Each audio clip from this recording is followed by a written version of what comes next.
नमस्कार। आज मैं जो कहानी आपको सुनाने जा रही हूँ वे कामता नाथ जी द्वारा रचित लाख की चूड़ियाँ है।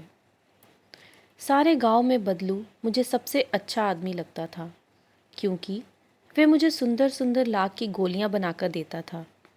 मुझे अपने मामा के गांव जाने का सबसे बड़ा चाव यही था कि जब मैं वहाँ से लौटता था तो मेरे पास ढेर सारी गोलियाँ होती, रंग बिरंगी गोलियाँ जो किसी भी बच्चे का मन मोह ले। वैसे तो मेरे मामा के गांव का होने के कारण मुझे बदलू को बदलू मामा कहना चाहिए था, परंतु मैं उसे बदलू मामा ना कहकर बदलू काका कहा करता था, जैसा कि गांव के सभी बच्चे उसे कहा करते थे। बदलू का मकान कुछ ऊंचे पर बना था। मकान के सामने बड़ा सा सहन था, जिसमें एक पुराना नीम का वृक्ष लगा था। उसी के नीचे बैठकर बदलू अपना काम किया करता था।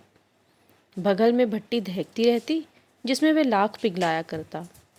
सामने एक लकड़ी की चौखट पड़ी रहती, जिस पर लाख के मुलायम होने पर वह उसे सलाख के समान पतला करके चूड़ी का आकार देता। पास में 4-6 विभिन्न आकार की बेलन नुमा मुंगेरियां रखी रहती, जो आगे से कुछ पतली और पीछे से मोटी होती। लाख की चूड़ी का आकार देकर वह उन्हें मुंगेरियों पर चढ़ाकर गोल और चिकना बनाता, और तब एक एक कर पूरे हाथ की चूड़ियां बना चुकने के पश्चात वह उन पर रंग करता। बदलू ये कार्य सदा ही एक मचिए पर बैठकर किया करता था, जो बहुत ही पुरानी थी। बगल में ही उसका हुक्का रखा रहता, जिसे वह बीच बीच में पीता रहता। गांव में मेरा दोपहर का समय अधिकतर बदलू के पास बीतता। वे मुझे लला कहा करता और मेरे पहुंचते ही मेरे लिए तुरंत एक मचिया मंगा देता। मैं घंटों बैठे बैठे उसे इस प्रकार चूड़ियाँ बनाते देखता रहता। लगभग रोज़ ही वे 4-6 जोड़े चूड़ियाँ बनाता। पूरा जोड़ा बना लेने पर वे उसे बेलन पर चढ़ाकर कुछ क्षण चुपचाप देखता रहता, मानो वे बेलन न होकर किसी नववधू की कलाई हो। बदलू मनिहार था। चूड़ियाँ बनाना उसका पैतृक पेशा था, और वास्तव में वह बहुत ही सुंदर चूड़ियाँ बनाता था। उसकी बनाई हुई चूड़ियों की खपत बहुत थी। उस गांव में तो सभी स्त्रियां उसकी बनाई हुई चूड़ियां पहनती ही थीं। आसपास के गांव के लोग भी उससे चूड़ियां ले जाते थे, परंतु वह कभी भी चूड़ियों को पैसे से ना बेचता था। उसका अभी तक वस्तु विनिमय का तरीका था, और लोग अनाज के बदले उससे चूड़ियां ले जाते थे। बदलू स्वभाव से बहुत सीधा था। मैंने कभी भी उसे किसी से झगड़ते नहीं देखा।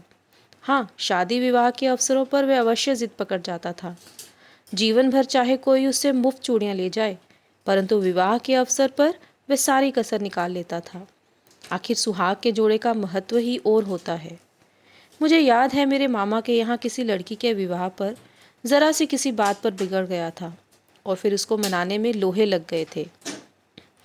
विवाह में इसी जोड़े का मूल्य इतना बढ़ जाता था कि उसके लिए उसकी घरवाली को सारे वस्त्र मिलते, ढेरों अनाज मिलता, उसको अपने लिए पगड़ी मिलती, और रुपए जो मिलते सो अलग। यदि संसार में बदलू को किसी बात से चिढ़ थी तो वे थी कांच की चूड़ियों से। यदि किसी स्त्री के हाथ में उसे कांच की चूड़ियाँ दिख जाती तो वे अंदर ही अंदर कुढ़ उठता, और कभी कभी तो 2-4 बातें भी सुना देता। मुझसे तो वे घंटों बातें किया करता। कभी मेरी पढ़ाई के बारे में पूछता, कभी मेरे घर के बारे में, और कभी यूं ही शहर के जीवन के बारे में। मैं उससे कहता कि शहर में सब कांच की चूड़ियाँ पहनते हैं, तो वे उत्तर देता, शहर की बात और है लला, वहाँ तो सब कुछ होता है। वहाँ तो औरतें अपने मर्द का हाथ पकड़कर सड़कों पर घूमती भी हैं, और फिर उनकी कलाइयाँ नाजुक होती हैं ना, लाख की चूड़ियाँ पहने तो मोच ना आ जाए। कभी कभी बदलू मेरी अच्छी खासी खातिर भी करता। जिन दिनों उसकी गाय के दूध होता, वे सदा मेरे लिए मलाई बचाकर रखता, और आम की फसल में तो मैं रोज़ ही उसके यहाँ से 2-4 आम खा आता। परंतु इन सब बातों के अतिरिक्त जिस कारण वे मुझे अच्छा लगता था, वह ये था कि लगभग रोज़ ही वे मेरे लिए 1-2 गोलियाँ बना देता। मैं बहुधा हर गर्मी की छुट्टी में अपने मामा के यहाँ चला जाता, और 1 आध महीने वहाँ रहकर स्कूल खुलने के समय तक वापस आ जाता। परंतु 2-3 बार ही मैं अपने मामा के यहाँ गया होऊंगा कि तभी मेरे पिता की एक दूर के शहर में बदली हो गई, और एक लंबी अवधि तक मैं अपने मामा के गांव न जा सका। तब लगभग 8-10 वर्षों के बाद जब मैं वहाँ गया तो इतना बड़ा हो चुका था कि लाख की गोलियों में मेरी रुचि नहीं रह गई थी। अतः गांव में होते हुए भी कई दिनों तक मुझे बदलू का ध्यान न आया। इस बीच मैंने देखा कि गांव में लगभग सभी स्त्रियां कांच की चूड़ियां पहने हैं। विरले ही हाथों में मैंने लाख की चूड़ियां देखी। तब एक दिन सहसा मुझे बदलू का ध्यान हो आया। बात ये हुई कि बरसात में मेरे मामा की छोटी लड़की आंगन में फिसलकर गिर पड़ी और उसके हाथ की कांच की चूड़ी टूटकर उसकी कलाई में घुस गई और उससे खून बहने लगा। मेरे मामा उस समय घर पर न थे। मुझे ही उसकी मरहम पट्टी करनी पड़ी। तभी सहसा मुझे बदलू का ध्यान हो आया और मैंने सोचा कि उससे मिल आऊं। अतः शाम को घूमते उसके घर चला गया। बदलू वहीं चबूतरे पर नीम के नीचे एक खाट पर लेटा था। नमस्ते बदलू काका, मैंने कहा। नमस्ते भैया, उसने मेरी नमस्ते का उत्तर दिया और उठकर खाट पर बैठ गया। परंतु उसने मुझे पहचाना नहीं और देर तक मेरी ओर निहारता रहा। मैं हूँ जनार्दन, काका आपके पास से गोलियां बनवा कर ले जाता था। मैंने अपना परिचय दिया। बदलू फिर भी चुप रहा, मानो वह अपनी स्मृति पटल पर अतीत के चित्र उतार रहा हो।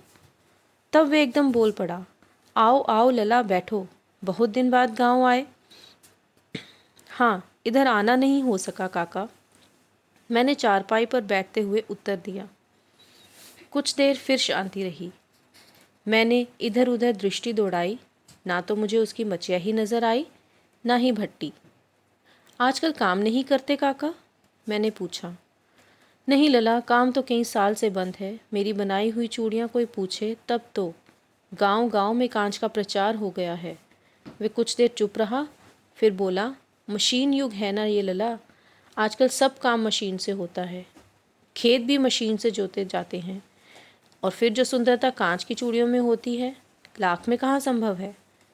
लेकिन कांच बड़ा खतरनाक होता है, बड़ी जल्दी टूट जाता है, मैंने कहा। नाजुक तो फिर होता ही है लला, कहते कहते उसे खांसी आ गई और वह देर तक खांसता रहा। मुझे लगा उसे दमा है। अवस्था के साथ साथ उसका शरीर ढल चुका था। उसके हाथों पर और माथे पर नसें उभर आई थीं। जाने कैसे उसने मेरी शंका भांप ली और बोला, दमा नहीं है मुझे, फसली खांसी है। यही महीने 2 महीने से आ रही है, 10-15 दिन में ठीक हो जाएगी। मैं चुप रहा। मुझे लगा उसके अंदर बहुत बड़ी व्यथा छिपी है। मैं देर तक सोचता रहा कि इस मशीन युग ने कितने हाथ काट दिए। कुछ देर फिर शांति रही, जो मुझे अच्छी नहीं लगी। आम की फसल अब कैसी है काका? कुछ देर पश्चात मैंने बात का विषय बदलते हुए पूछा। अच्छी है लला, बहुत अच्छी है, उसने लहक कर उत्तर दिया और अंदर अपनी बेटी को आवाज़ दी। अरे रज्जो, लला के लिए आम तो ले आ। फिर मेरी ओर मुखातिब होकर बोला, माफ़ करना लला, तुम्हें आम खिलाना भूल गया था। नहीं नहीं काका, आम तो इस साल बहुत खाए हैं। वाह वाह, बिना आम खिलाए कैसे जाने दूंगा तुमको। मैं चुप हो गया। मुझे वे दिन याद हो आए जब मेरे लिए मलाई बचाकर रखता था। गाय तो अच्छी है ना काका, मैंने पूछा। गाय कहाँ है लला, 2 साल हुए बेच दी, कहाँ से खिलाता। इतने में रज्जो, उसकी बेटी, अंदर से एक डलिया में ढेर से आम ले आई। ये तो बहुत है काका, इतने कहाँ खा पाऊँगा, मैंने कहा। वाह वाह, वह हंस पड़ा। शहरी ठहरे ना, मैं तुम्हारी उम्र का था तो इसके चौगुने आम एक बखत में खा जाता था। आप लोगों की बात और है, मैंने उत्तर दिया। अच्छा बेटी, लला को 4-5 आम छांट कर दो, सिंदूरी वाले देना। देखो लला कैसे हैं, इसी साल ये पेड़ तैयार हुआ है। रज्जो ने 4-5 आम अंजलि में लेकर मेरी ओर बढ़ा दिए। आम लेने के लिए मैंने हाथ बढ़ाया तो मेरी निगाह एक क्षण के लिए उसके हाथों पर ठिठक गई। गोरी गोरी कलाइयों पर लाख की चूड़ियाँ बहुत ही फब रही थीं। बदलू ने मेरी दृष्टि देख ली और बोल पड़ा, यही आखिरी जोड़ा बनाया था ज़मींदार साहब की बेटी के विवाह पर। 10 आने पैसे मुझको दे रहे थे, मैंने जोड़ा नहीं दिया, कहा शहर से ले आओ। मैंने आम ले लिए और खाकर थोड़ी देर पश्चात चला आया। मुझे प्रसन्नता हुई कि बदलू ने हार कर भी हार नहीं मानी थी। उसका व्यक्तित्व कांच की चूड़ियों जैसा न था कि आसानी से टूट जाए। इतिश्री।